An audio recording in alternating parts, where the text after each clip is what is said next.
to stand by this. Like, I appreciate what the Cincinnati Bengals have done this season. And I understand they killed my Buffalo Bills. They deserve to be in the AFC Championship game, all of that. No one's taking anything away from them. But I didn't think anyone was really trying to take anything away from them this whole season. I get they didn't like the whole idea of a coin flip if the Ravens had beat them in the season finale, but that never ended up happening. None of that ever came to fruition. And I get why they were a little salty about the NFL selling, tickets to the AFC Championship game, a hypothetical one in Atlanta. But again, that wasn't about the Bills and it wasn't about the Chiefs. It was just about the NFL trying to make money. Like, hello, have we met the NFL? They'll do anything to try to make more money. So it wasn't so much of a slight on the Bengals as it was like a money-making, situation for the league. So now they go into Kansas City, and they started, the initial line had them as 1.5-point underdogs. So much money has poured in on the Bengals that they're now favorites in this game. In some sports books, you're getting 3 points. They're a field goal favorite on the road against Mahomes. Mahomes got the bad ankle, and the Bengals look great. You can't claim to be underdogs anymore. None of this victim, the NFL didn't want us there, we spoiled your plans. I mean, Joe Burrow has an Instagram post up now, and it just says, it's a picture of him throwing a football in the snow, and it says uninvited guests. You can't claim that everyone, no one saw you coming. You were in the Super Bowl last year, and now you're favorites on the road in the AFC Championship game. I've not seen a ton of Bengals or underdogs. They're trying to say that? They're trying to say that. And it turns out that their head coach is completely in on this. Here is Zach Taylor talking about how he deliberately goes and searches for things to motivate his team. I take whatever I can get. And yeah, it's probably the opposite of what people, 20 weeks in, I'm absolutely looking for anything. Week 1's easy. Week 20, you'll take anything you can get. And I'll search every inch of the internet to get it. Okay. Yeah, if you search every inch of the internet, I got news for you. You can find anything that you possibly want if you search any last bit of the internet. Don't do it. And it'll most likely end up on porn somehow. It always leads back to porn. Don't do it, Zach Taylor. But, not only are they not underdogs, I think that it would be completely disappointing if they don't win this game. You've been given an opportunity here where Patrick Mahomes, the best quarterback in the league, is on one leg.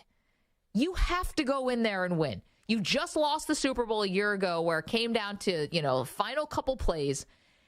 If you don't go in and beat the Chiefs, that to me, I'd feel like what an opportunity that you let slip through your fingers. Yeah, I mean, that's why they're favored, though. I think, I totally agree with you. If they lose this game, it'll be a disappointment. It'll be a disappointment, but isn't any loss at this level a disappointment? What you're saying is, it's only a 2-point spread. There are scenarios where the Chiefs win this game. It's not as, honestly, if the Bengals lost this game in heartbreaking fashion, still not in the Bills' realm of disappointment. No, the Bills are super disappointing. I'm not comparing it. The Eagles' loss at home, that's a bigger disappointment. Don't you think? At home? I don't think so, because I get losing at home is you never want to do that. But the idea that what has been, besides Joe Burrow, and they've got a great skill position, they've got awesome guys, but what's really been the one thing that we talked about with the Bengals last year when they beat the Chiefs and what they've done this year? Defensive adjustments, where their defensive coordinator, Lou Anarumo, is now a household name for football fans. That's the one thing we talk about was Lou Anarumo with the Bengals. No, we talk about Joe Burrow. Well, we talked about the second half against Kansas City and how the defense switched things up on Mahomes and he couldn't figure it out. But that's not really what we talk about. We talk about the quarterbacks because we talk about Joe Burrow. Because we're a star-driven. But it's funny. I love Lou Anarumo and I love the defense, but none of this works without Joe Burrow, right? Well, no, but I think Lou Anarumo gets a lot of credit, and rightfully so, for some incredible defensive game plans. And if you don't have one against a one-legged Mahomes, we had Mike Golick Jr. on earlier. He called him one peg leg Pat or whatever. Yeah. You've got Mahomes on one leg. You might never get this opportunity again. Now, I think Joe Burrow will have multiple opportunities in the playoffs, but this is almost like a bit of a gift. I hate to say it that way because a guy is playing with a high ankle sprain. I don't mean it that way, but you get the best quarterback in the league at not 100%. If you don't win this one, you beat him last year when he was at 100%, if you don't beat him now when he's not, that's a massive disappointment. Do you think, okay, so again, the question is, would it be the biggest disappointment of this postseason? I think so. Bigger than the Bills at home? Come on. I mean, the Bills was a big disappointment. I never thought that spread should have been as high as it was. I never understood why it was getting to 5, 5.5, 6 in some places. That didn't make a lot of sense. And the moment that it started to snow, I knew it was curtains. But that's me. I totally agree with part of your point that the Bengals should win this game. Obviously, you gain 9 points by just putting a single defender on Kelsey compared to the Jags, which we have no idea why they didn't do it. And obviously, Mahomes is hurt. But this idea that this is sort of a make-or-break must-do year for the Bengals feel like they're a young team that's going to be there they have that vibe that right now everyone's saying Joe Burrow is the best quarterback in the NFL, that he might have passed Mahomes. I don't know. I don't feel that desperation to get there this year. Well, you know what ends up happening, right? I know what in reality happens, but there is still this feeling that they're young, they're still on the ascension. They are. Of course they're on the ascension, but we all know how this goes. At some point, Joe Burrow's going to need to get paid, and he deserves to get paid. And once that happens, you have to start robbing Peter to pay Paul at other positions, and it's hard to pay everybody. And so that's just you want to try to bank, if you can, try to get to the Super Bowl as many times with a quarterback on a rookie contract. 100%. I mean, it just makes it easier. I mean, 3 of the 4 quarterbacks here are on rookie contracts, so obviously that's a huge factor in the NFL. Yeah, I just think a couple factors. One, it is the Chiefs. So they're very, very well thought of. Yep. And the other thing is it's on the road. So I just don't feel like it's going to be crushing to the Bengals if they lose this. I don't know. On the road is like where they do. This is their MO. Yes, but it's different when you lose at home. It is. Oh, I know. Yeah, I just don't feel like it's going to be the hammer blow.